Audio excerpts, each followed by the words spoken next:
চট্টগ্রাম বন্দর দিয়ে বিলাসবহুল গাড়ি আমদানি করতে অনীহা প্রকাশ করেছে বন্দর কর্তৃপক্ষ। বাজেটের আগ মুহূর্তে এমন সিদ্ধান্ত গাড়ি আমদানিকারকদের মধ্যে ক্ষোভ সৃষ্টি করেছে।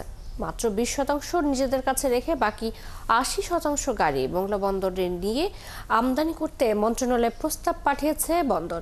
তাদের এই সিদ্ধান্তে আপত্তি জানিয়েছে গাড়ি আমদানিকারকদের প্রতিষ্ঠান বারভিটা। সাইফুল ইসলাম শিল্পীর প্রতিবেদন।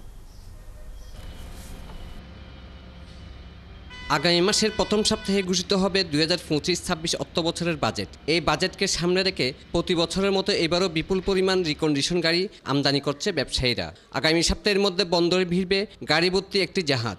এই অবস্থায় চট্টগ্রাম বন্দর দিয়ে গাড়ি আমদানি করতে আপত্তি জানিয়ে নৌ পরিবহন মন্ত্রণালয়ে চিঠি পাঠিয়েছে বন্দর কর্তৃপক্ষ। চিঠিতে বন্দর কর্তৃপক্ষ গাড়ি রাখার জায়গা না থাকার কথা উল্লেখ করে আমদানি করা গাড়ি অন্তত 80% মোংলা বন্দরে পাঠাতে মন্ত্রণালয়কে প্রস্তাব করেছে। চট্টগ্রাম বন্দরের মাধ্যমে গাড়ি না এনে যদি সেগুলো মংলা বন্দরের মাধ্যমে আনে তাহলে মংলা বন্দরের স্পেসটাও ব্যবহার হলো এবং চট্টগ্রাম বন্দরের ভিতরে যে অপারেশনাল কার্যক্রম সেটাও আমরা আরও ভালোভাবে ব্যবহার করতে পারলাম এবং স্পেসটা আমরা অন্য কাজে ব্যবহার করতে পারলাম। মুক্তিযুদ্ধের পর চট্টগ্রাম বন্দর দিয়ে আমদানির মাধ্যমে বাংলাদেশে শুরু হয় রিকন্ডিশন গাড়ির ব্যবসা। চট্টগ্রাম বন্দরে খালাস হওয়া প্রতিটি গাড়ির ক্ষেত্রে প্রথম 4 দিন মাসুল না থাকলেও পরবর্তী 7 দিন 793 টাকা করে ভাড়া এবং 503 টাকা করে চার্জ দিতে হয় আমদানিকারককে। 14 দিন পর প্রতিদিনের মাসুল দাঁড়ায় 700 টাকা। কিন্তু মোংলা বন্দরে 4 দিন বিনা মাসুলের পর পরবর্তী 7 দিনের জন্য 400 টাকা ও পরের 7 দিনের জন্য 768 টাকা, আরও 14 দিন পর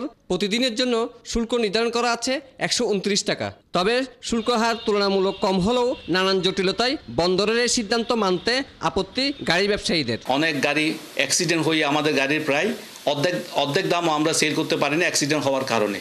সুতরাং চট্টগ্রাম বন্দর, আমরা চট্টগ্রাম ব্যবসায়ী হিসাবে চট্টগ্রামে আমরা গাড়ি আনবো, সেটাই আমাদের দাবি। চট্টগ্রাম বন্দর দিয়ে আমদানি করা গাড়ির বিপরীতে প্রতি মাসে চট্টগ্রাম কাস্টমসের শুল্ক আদায় হয় 250 কোটি টাকা। চলতি বছরের প্রথম মাসে যা 1000 কোটি টাকা ছাড়িয়ে গেছে।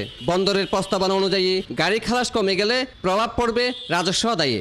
সার্বিক রাজস্বে তেমন কোনো প্রভাব ফেলবে না, তবে চট্টগ্রাম কাস্টম হাউসের একটা রেভিনিউ টার্গেট থাকে, সেই ক্ষেত্রে গাড়ি আসলে একজন গুরুত্বপূর্ণ আমাদের রেভিনিউ ফ্যাক্টর হিসাবে কনসিডার করা হয়। বর্তমানে চট্টগ্রাম বন্দরে 2টি শেডে 1061টি গাড়ি রয়েছে। এর মধ্যে দীর্ঘদিন ধরে নিলামের অপেক্ষায় রয়েছে 304টি গাড়ি। এই অবস্থায় চট্টগ্রাম বন্দর কর্তৃপক্ষের এমন সিদ্ধান্ত প্রত্যাহার করে বন্দরের অব্যবহৃত জায়গায় নতুন করে গাড়ির শেড নির্মাণের দাবি জানিয়েছেন ব্যবসায়ী নেতারা। আমার মনে হয় এটা সঠিক সিদ্ধান্ত হবে না।